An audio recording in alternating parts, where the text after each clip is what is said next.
Haven't practiced, but well, I'm going to try to go faster. I've never done a speed talk. Does it mean you talk fast? No.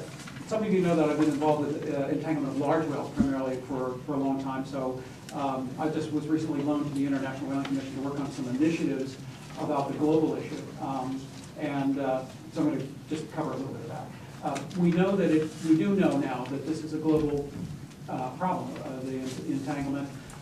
For small cetaceans, you know, with the estimates are about 300,000 a year. For large whales, we really don't have good estimates, but we're starting to get at it. Oops. Oh, am I going the wrong way? Which, okay. Just for a little background, at the International Whaling Commission, it's 89 member countries, but these are the only ones that actually had consistently filled in their bycatch reports for 6 years. And so this is mostly just to show you that there are records of virtually every large whale having been entangled around the world. But we know that those are grossly underreported. There's a lot of evidence for that. And so what a lot of countries have done is turn to strandings to try to get some idea of the extent of the problem. And just to give you an idea, this is with, I think, with humpback whales, and gray whales, that a large number of, a high percentage of the animals that are that have live or dead stranded have evidence of fishery interaction. Some of you, in fact, I hope a lot of you, I think, participated in the Splash project. And one of the things that talk about herding cats was trying to get the humpback research to go alongside the whale instead of behind it and take pictures of the tail stalks to begin to get some idea of the incidence of encounter that humpback whales have with ropes and net. And these are just basically the results showed that there weren't any populations that didn't have evidence of entanglement. These are animals that survive.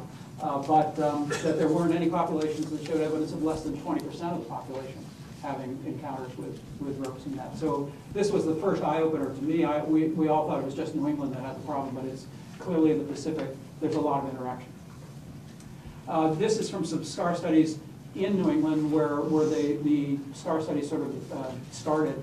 And I think the ones to note here is that we now know that only 3 to 10% of humpback whales that show some evidence of entanglement have been reported to rescue networks, and that gets at how do you mitigate this. There was a hope maybe that you could just go out and rescue them all, but it's a very small percent that gets reported. Also, we now have a rough estimate of 2 to 4% annual mortality in the Gulf of Maine based on annual wound accumulation. And I can go into that, how we got that, but that was an order of magnitude greater than what people thought. As far as gear type, this is again from the IWC. Actually, you'll notice Korea, and well, anyway, in the middle there, have a lot of pretty good information. They have it's evident that whales can become entangled in any passive rope and net, either anchored or drifting or ghost gear or debris. Or oceanographic moorings or boat moorings, the whales have been reported entangled in any of that. So the IWC was noticing this, and Norway, Australia, and the U.S. Proposed a workshop on the issue. Interestingly, it was pushed forward by an animal welfare concern, not by the numbers.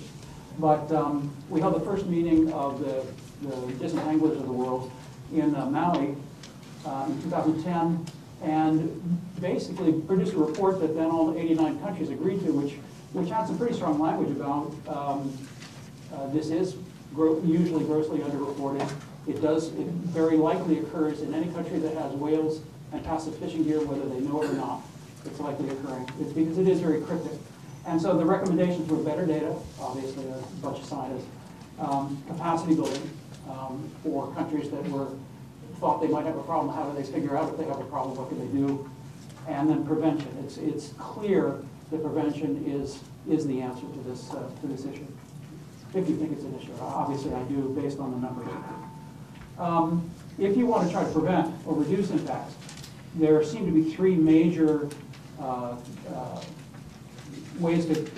areas to think about. One would be to develop rescue networks like we did in the US, especially in the Atlantic with the right whale entanglements. That was one of the first things we did, was develop rescue networks. The other is to use closures as a management issue, but that obviously has socioeconomic impacts, and quite honestly, it may not be as effective as you think it is, because it just kind of moves the fishing gear, and the whales, at least large whales, are pretty mobile. The other is to design whale-safe fishing gear, and there's some attempts to do that in a number of different places, mostly in the US, but in some other countries as well. And some of those things are use of alerts or pingers, but this has mostly been shown to be effective for certain populations of small cetaceans and mid-sized cetaceans. I know Jay did a lot of work on this a while back. There was a belief in South Africa and Australia that whale alarms would prevent entanglements in their shark nets, but there was no study, and so there's a study going on right now in Australia, and hopefully soon we'll know whether alarms have an effect. But they have their own issues for all the acoustics people here. I know just what you wanted to hear, that there may be more noise in that. We're getting there. Okay. Whoops. The other things that have been going on, the only things that I'm aware of is probably one of the most effective things we think in the North Atlantic was to look at the areas on the fixed gear that might entangle a whale and to try to do something about them. And one of the things that was most notable were these floating ground lines.